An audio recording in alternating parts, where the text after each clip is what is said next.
Life insurance federation of India का EC meet Varanasi के मंडुआडीह क्षेत्र स्थित एक होटल में संपन्न हुआ, जिसमें प्रमुख रूप से बीमा धारकों की पॉलिसियों पर बोनस बढ़ाने, पॉलिसियों की बड़ी प्रीमियम दरों को वापस लेने, पॉलिसियों पर लोन प्रतिशत पूर्व की भांति रखने, मृत्यु दावों का अतिशीघ्र निस्तारण करने और कर्मचारियों द्वारा उचित व्यवहार पर बल दिया। इसके अलावा निगम के एजेंट्स के रूल्स और नियमों को सरल बनाकर कुछ सेक्शन में बदलाव करने, कास्ट कटिंग के नाम पर केवल एजेंट्स का कमीशन कम करना और कर्मचारियों के भत्ते पर अत्यधिक वृद्धि करने पर अभिकर्ताओं द्वारा रोष प्रकट किया गया। साथ ही फेडरेशन द्वारा सुप्रीम कोर्ट में दाखिल किए गए कोर्ट केस पर भी चर्चा हुई। इस मीटिंग में प्रमुख रूप से लियाफी के राष्ट्रीय अध्यक्ष DS Shukla, life insurance agents association के राष्ट्रीय अध्यक्ष SL ठाकुर, लियाफी के राष्ट्रीय महासचिव राम कुमार सैनी, राष्ट्रीय उपाध्यक्ष सत्य प्रकाश झा एवं DS शरण, ऑर्गेनाइजेशन सेक्रेटरी सोमनाथ भट्टाचार्य, कोषाध्यक्ष के R Suroj, east central zone president Prashant Kumar Dubey, east zone president Shantanu Chatterjee, central zone president Pawan Kumar Jain, उत्तर मध्य क्षेत्र प्रेसिडेंट नवीन कुमार पांडेय सहित इत्यादि लोग उपस्थित रहे। वाराणसी से संतोष कुमार सिंह की रिपोर्ट। मैं Devi Shankar Shukla, president life insurance agent federation of India. Sir, आज किस लिए यहाँ पे लोग इतने उपस्थित हैं, क्या होने जा रहा है? ये हमारा राष्ट्रीय कार्यकारिणी की बैठक है, दो दिनों की, और मूलतः बनारस में राष्ट्रीय कार्यकारिणी की मीटिंग रखने का उद्देश्य ये है कि यहाँ के सांसद और भारत के प्रधानमंत्री श्री नरेंद्र मोदी जी के कार्यालय में हम ज्ञापन देना चाहते हैं।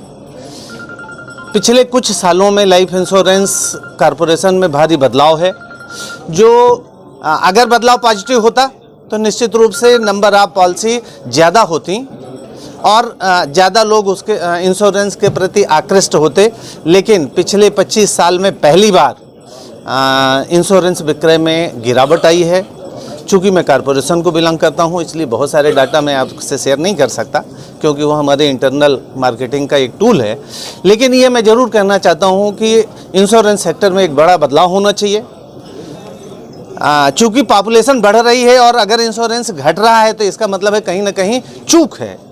और इसी उद्देश्य से भारत के कोने कोने से हमारे साथी यहाँ इकट्ठा हुए हैं, ताकि आपके सांसद, बनारस के सांसद और प्रधानमंत्री को ज्ञापन देके जो वस्तु स्थिति है उससे अवगत कराया जा सके। और इसी संदर्भ में लाइफ इंश्योरेंस का एजेंट फेडरेशन ऑफ इंडिया माननीय सुप्रीम कोर्ट में केस भी दायर कर रखा है। और हम ये चाहते हैं कि इंश्योरेंस जो 140 करोड़ भारतीयों की नीड है, प्रथम ज़रूरत है, उनके परिवार की ज़रूरत है, उसको पूरा करने के लिए भारत सरकार ऐसे नियम बनाए, लाइफ इंश्योरेंस कॉरपोरेशन हो, IRDA हो, ऐसे कानून बनाए जो जनता के हित में हो और जिससे जनता आकृष्ट हो इंश्योरेंस लेने के प्रति। क्या वजह आप मानते हैं, आपको क्या दिखता है, क्यों ऐसा हो?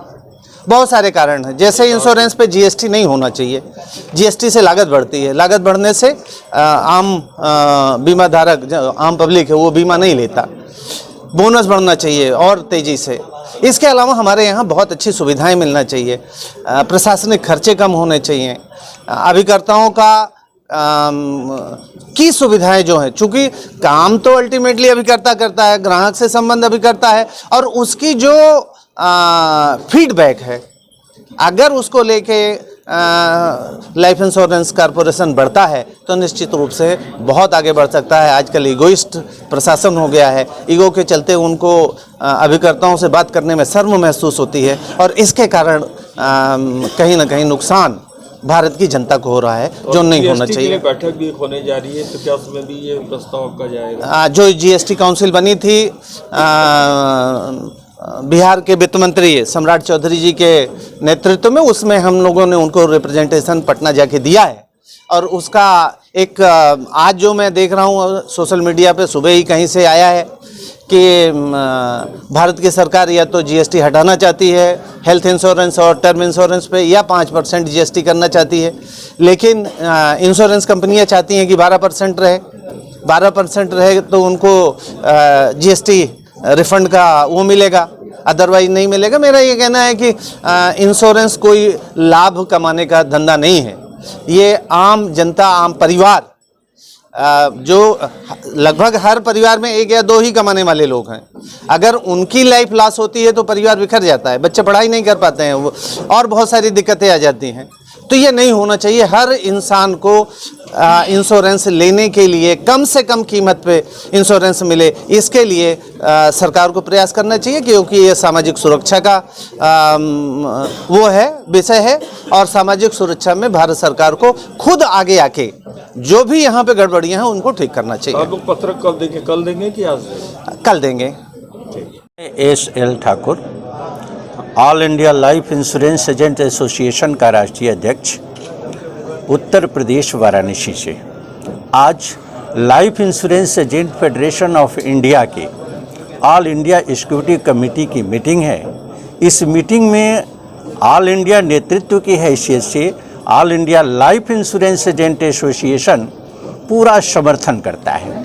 साथ ही आज ये मीटिंग भारतीय जीवन बीमा निगम के वस्त स्थिति पर पॉलिसी धारकों और अभिकर्ताओं के हितों के ध्यानगत बहुत ही प्रबल डिसीजन के दृष्टिकोण से लिया गया है। ये बैठक आहूत हुई है और 1 अक्टूबर 2024 के परिवर्तन को लेकर के आज पूरे देश के अंदर एक बहुत ही असमंजस्यपूर्ण स्थिति बनी है।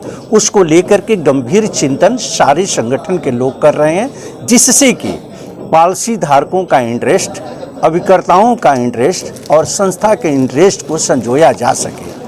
आज सारे संगठन जीएसटी कर कानून को लेकर के, एफडीआई को लेकर के, विनिवेश को लेकर के भी चिंतित हैं कि भारतीय जीवन बीमा निगम की स्थिति दिन पर दिन कमजोर करने का प्रयास चल रहा है। उन शक्तियों का विरोध हम कैसे चलें, कैसे करें और पॉलिसी धारक, अभिकर्ता, जिसे कहना अतिशयोक्ति नहीं होगा कि 28 करोड़ लगभग पॉलिसी धारक और 14 लाख अभिकर्ताओं के हितों के रक्षार्थ ये संगठन पूरी तत्परता के साथ संघर्ष में आगे बढ़ रहा है, जिससे कि संस्था के हितों के साथ साथ इनके हितों को संजोया जा सके। इसी दृष्टिकोण से life insurance agent federation of India, जिसका नेतृत्व डीएस शुक्ला जी कर रहे हैं, उनके नेतृत्व में प्रधानमंत्री कार्यालय पहुंच करके ज्ञापन देने का निर्णय लिया गया है, जिसमें 1 अक्टूबर 2024 के बदलाव के साथ जीएसटी कर कानून का भी विरोध है। आज इसी दृष्टिकोण से बैठक आहूत की गई है, जिसका all India life insurance agent association समर्थन करता है।